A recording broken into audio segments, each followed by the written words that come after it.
होता आपला, तर याच्यामध्ये विभागणी झालेली होती.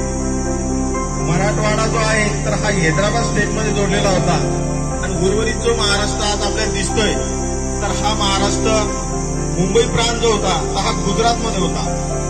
आणि मग याच्यामध्ये भाषावर रचना करण्यात आली आणि या भाषावर रचनेमधून हा मराठवाडा त्याला जोडला गेला आणि मुंबईचा प्रदेश याला जोडला गेला आणि उर्वरित जो प्रदेश होता मुंबई आणि गुजरात तर तो गुजरातचा त्या ठिकाणी वेगळा झाला.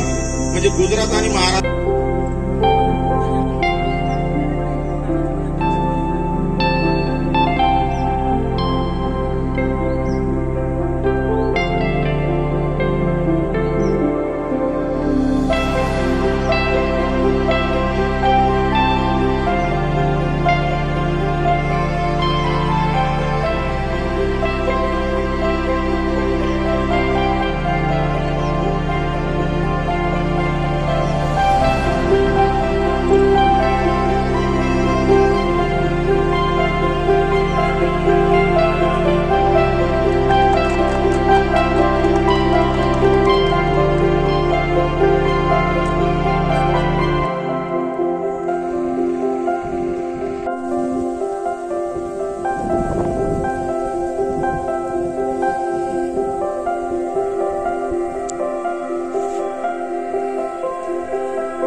पंधरा सेकंड भरपूर झाला.